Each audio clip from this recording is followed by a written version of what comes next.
1898 সালের 6ই ফেব্রুয়ারি, মাঘী পূর্ণিমা তিথি। আলমবাজার মঠ থেকে 3টি নৌকোয় 15 জন সন্ন্যাসীকে সঙ্গে নিয়ে হাওড়ার রামকৃষ্ণপুর ঘাটে হাজির হলেন স্বামীজি। তরুণ সন্ন্যাসীকে দেখতে হাওড়ার রামকৃষ্ণপুর ঘাটে রীতিমতো সেদিন ভিড় জমে গেল। তাতে কোনো ভ্রুক্ষেপ ছিল না স্বামীজির। নৌকা থেকে নেমেই তিনি গলায় ঝুলিয়ে দিলেন খোল, আর তা বাজিয়ে উদ্যত কণ্ঠে গেয়ে উঠলেন গিরিশ ঘোষের লেখা কে রে ওরে দিগম্বর এসেছ কুটির দ্বারে, এই গানটি।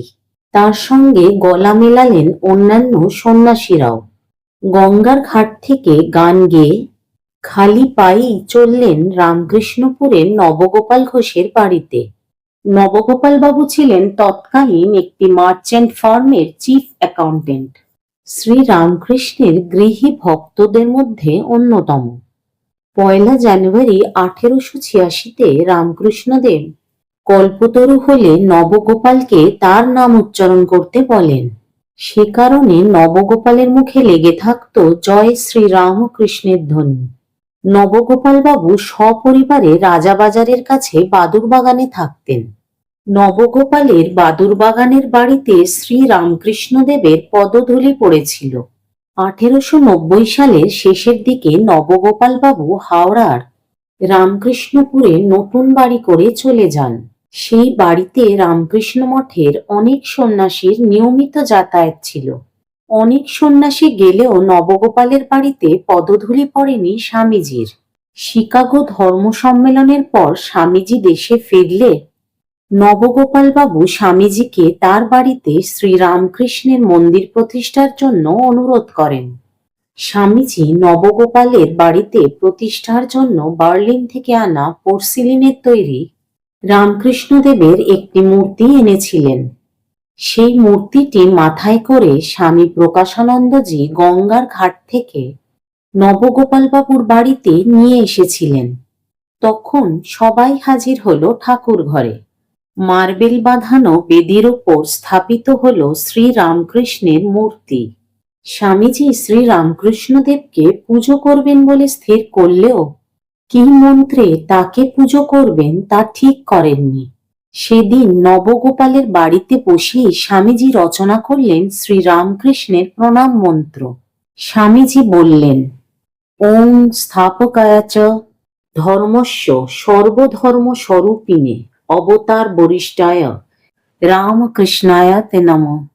স্বামীজির রচিত সেই প্রণাম মন্ত্রে আজও পূজিত হন শ্রী রামকৃষ্ণ পরমহংসদেব। এদিন স্বামীজি আরো একটি কাজ করলেন, যা হলো সারদা মায়ের নামে সংকল্প করে পুজো শুরু করেন।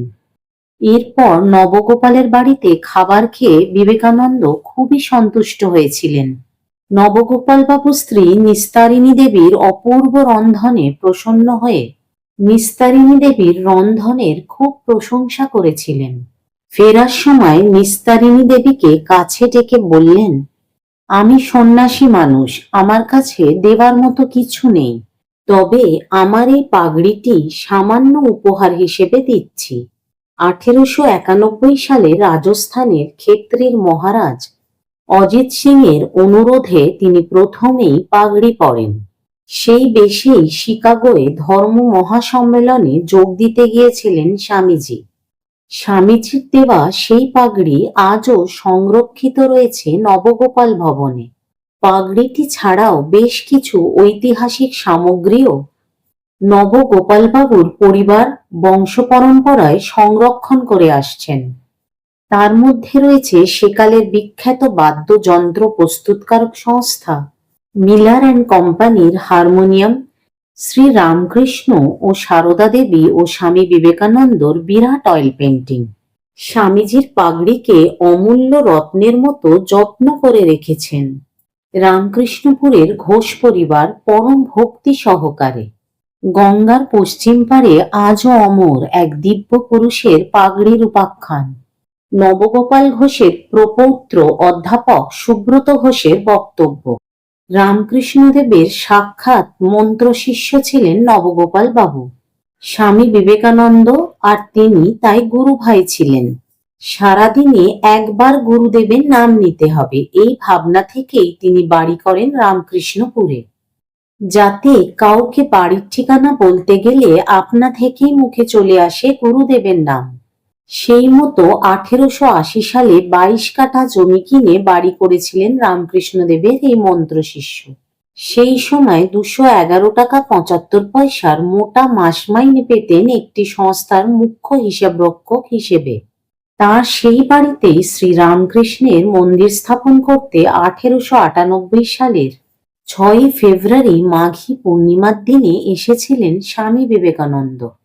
নবগোপালবাবুর বাড়ি সেই বাড়ি যেখানে প্রথম ঠাকুরের প্রণাম মন্ত্র রচিত হয়।